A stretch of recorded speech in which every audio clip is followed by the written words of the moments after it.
Web TV Redentor, transmitindo via internet.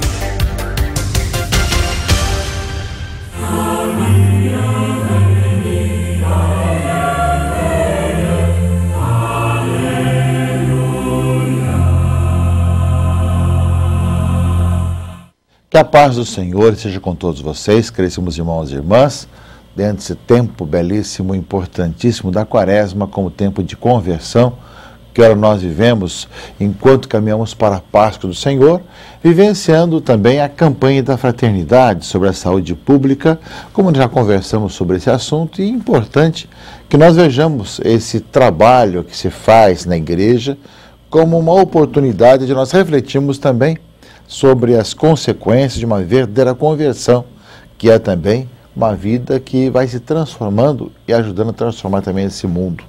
Eu creio que é a conversão que vai sendo traduzida por um coração novo, por uma vida nova, uma vida coerente com o Evangelho e, consequentemente, também com a presença na sociedade de maneira nova. Não podemos separar, né, aquele que o homem acredita daquilo que ele deve viver.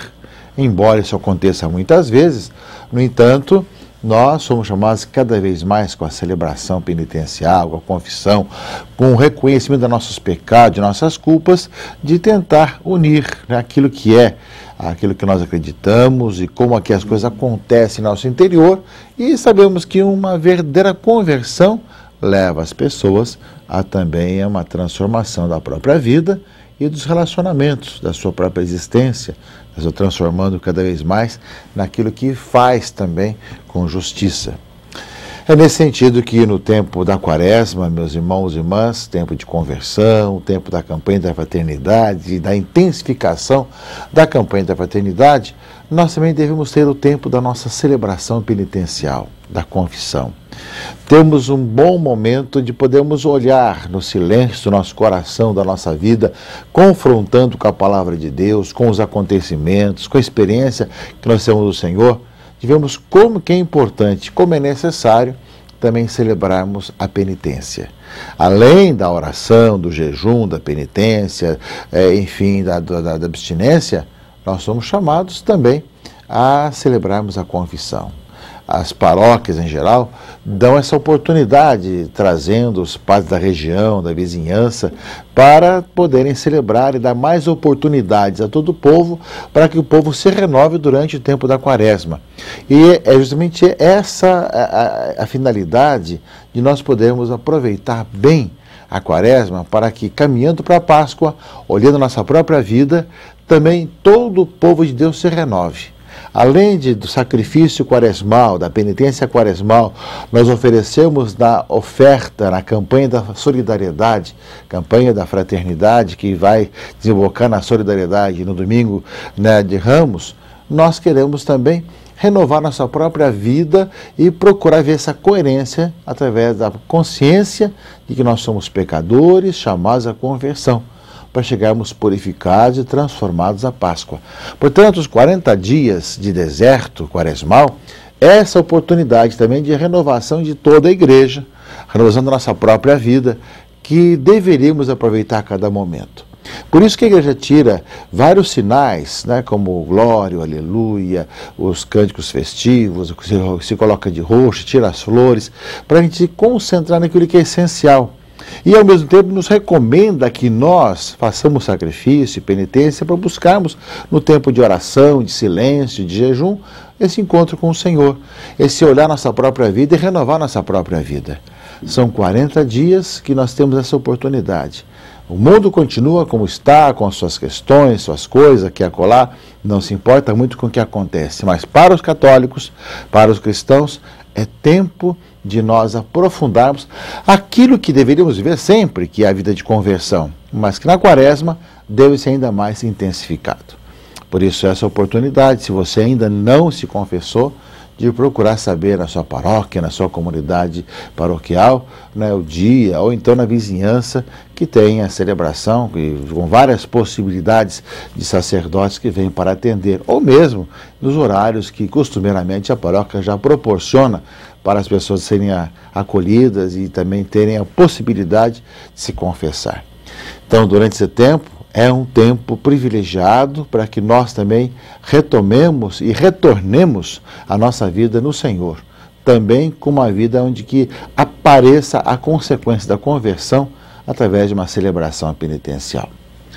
É, portanto, meus irmãos e irmãs, essas oportunidades que nós não podemos perder, seja a reflexão sobre a campanha da fraternidade, seja a celebração penitencial, seja olhar os sinais quaresmais na liturgia, na vida e em nossa caminhada. Nesse domingo, o terceiro domingo da quaresma, aparece para nós, meus irmãos e irmãs, que nós somos chamados a encontrar a vida em Cristo Jesus, que morreu e ressuscitou, de buscarmos essencialmente aquele que é o Filho de Deus e nosso Salvador. A leitura da primeira carta aos Coríntios, a segunda leitura desse domingo, fala isso. Os judeus pedem milagres, os gregos reclamam a sabedoria. Se nós traduzíssemos isso para hoje, nós íamos ver também que existem grupos que querem ver apenas as coisas miraculosas, extraordinárias. Outros querem ver, sim, a questão da sabedoria, a questão da fala bonita, ou muitas vezes de uma concepção, né, profunda das coisas, apenas satisfazendo a sua memória, a sua cabeça, seu cérebro, mas não o seu coração. E outros que apenas as coisas extraordinárias. E Paulo vai dizer o quê? Mas nós, o que nós oferecemos? O que nós pregamos? Pregamos Cristo crucificado. Primeiro, que é escândalo para os judeus, uma pessoa crucificada ser realmente salvador do mundo. E loucura para os pagãos, que jamais imaginariam que Deus, presente no meio de nós, pudesse dar a vida por todos nós, não é? Mas para os eleitos, para os que creem, para os que têm fé, diz aqui Paulo, quer judeus, quer gregos, de qualquer situação, não é? É força de Deus e sabedoria de Deus. Pois a loucura de Deus é mais sábia do que os homens, e a fraqueza de Deus é mais forte do que os homens.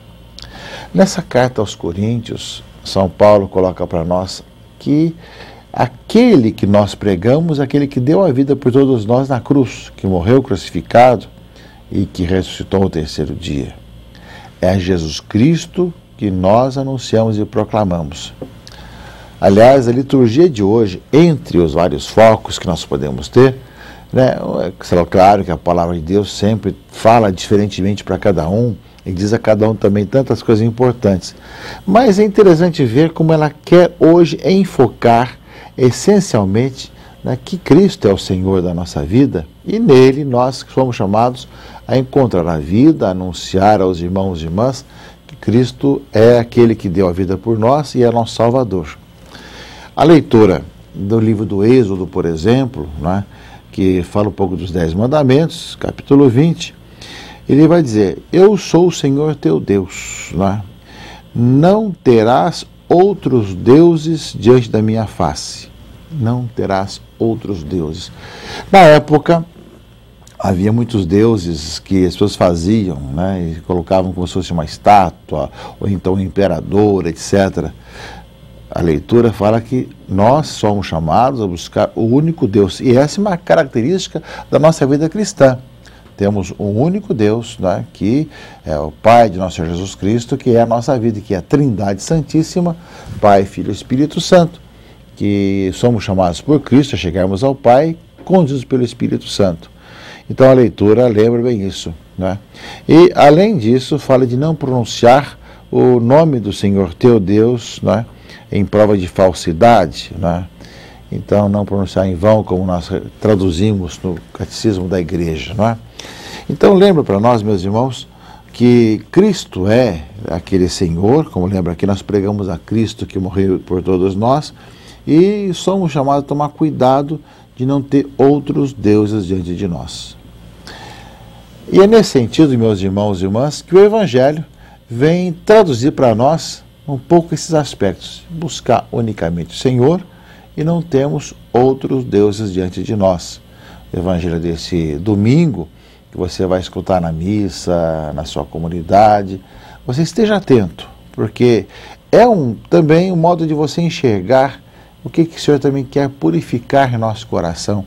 Quantos deuses nós colocamos em nossa vida, principalmente a preocupação com o dinheiro, com o lucro, com as coisas, como se fossem deuses para nós, fossem tudo na nossa vida. E vemos que o mundo de hoje caminha muito assim, que o dinheiro, os bens, quase que faz com que o ser humano viva para isso. E a leitura do Evangelho fala isso. Jesus estava próximo da Páscoa, justamente, ele vê o templo cheio de gente que apenas ganha dinheiro em cima do templo.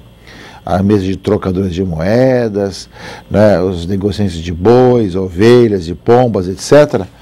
E Jesus, o que faz? Pegou um chicote com cordas e expulsou todos do templo, né? E disse: tirai isso daqui e não façais da casa do meu pai uma casa de negociantes, né? E recordaram do Salmo, dizendo que o zelo da tua casa me consome, né? Depois ele vai dizer sobre o seu próprio corpo que ele vai ser um novo templo, para destruir este templo e eu reerguerei em 3 dias. E ele falava do templo do seu corpo. Caríssimos irmãos e irmãs, aqui nós vemos de um lado aquilo que a palavra foi nos conduzindo, de não termos outros deuses diante de nós. E do outro lado fala também da substituição do templo. Agora Deus habita, né, no meio de nós, em seu Filho Jesus Cristo. Nós temos templos como lugares, né, onde o povo de Deus se reúne, mas o Senhor está no coração e na vida de cada um de nós. E Cristo é realmente esse templo. Destruir esse templo, eu reerguerei em 3 dias. Ele é a manifestação de Deus no meio de nós. É o que deixa bem claro no Evangelho. Mas reflitamos um pouco sobre isso, né? Sobre essa questão que nós somos chamados a proclamar e anunciar Cristo ao mundo. Mas hoje nós vemos que se colocam outros deuses à nossa frente. E muitos vivem em torno desses falsos deuses, esses falsos ídolos, que estão justamente escravizando as pessoas. E a leitura dá a entender que nós podemos fazer de tudo, até mesmo das celebrações, até mesmo das igrejas, lugares apenas em que se vê, né, a adoração ao Deus dinheiro, ao Deus bens, digamos assim, e não a Cristo Jesus, que deu a vida por todos nós, né, como lembra a segunda leitura desse domingo. Eu creio, meus irmãos e irmãs, que deve ser um exame de consciência muito sério para cada um de nós, essa palavra desse domingo, de nós recordarmos ainda mais como é que nós estamos vivendo e como é que nós estamos buscando essencialmente aquele que é o Senhor, e tomando cuidado para que esses deuses que o mundo vai colocando não dominem nosso coração. Aqui fala justamente da questão dos mercadores, né, dos negociantes, então fala do interesse econômico, mas sabemos também que tem o Deus também do prazer, também o Deus do poder, que vai escravizando a pessoa humana e não vai deixando com que ela viva com liberdade, que ela viva bem na sua vida. Nesse domingo da Quaresma, portanto, meus irmãos e irmãs, tempo da campanha da fraternidade, tempo de uma boa conversão, para fazermos uma boa confissão que nos leve a uma vida nova, nós somos chamados justamente a ver, né, que a quem nós pregamos, a quem nós anunciamos, que parece loucura para muita gente, é Jesus Cristo, nosso Senhor. Isso já muitas vezes, não só no passado, mas tem também hoje. Nós vemos que muitas vezes as pessoas acham uma loucura nós falarmos de Cristo que morreu, que ressuscitou, que é a nossa vida. Mas é justamente Ele que nós proclamamos e anunciamos. E temos que tomar consciência e cuidado com a advertência do livro do Êxodo de não termos outros deuses diante de nós. Né? Que nem tão pouco achar que algo, que alguma coisa é Deus para a gente, buscarmos adorar apenas, unicamente o Senhor, mas ao mesmo tempo tomar cuidado de não colocarmos os deuses do dinheiro, do poder, né, do prazer, como se fossem tudo em nossa vida. E por isso mesmo Jesus fala, nós somos o templo de Deus hoje. Nós somos essa habitação de Deus, que o nosso coração seja voltado para Ele, voltado para o Senhor, buscando realmente a sua face e caminhando para vivermos cada vez melhor a nossa vida como cristãos. Que o tempo da Quaresma nos ajude a darmos passos corajosos nessa direção e vivemos na liberdade dos filhos de Deus. Abençoe-vos o Deus Todo-Poderoso, Pai e Filho e Espírito Santo. Amém.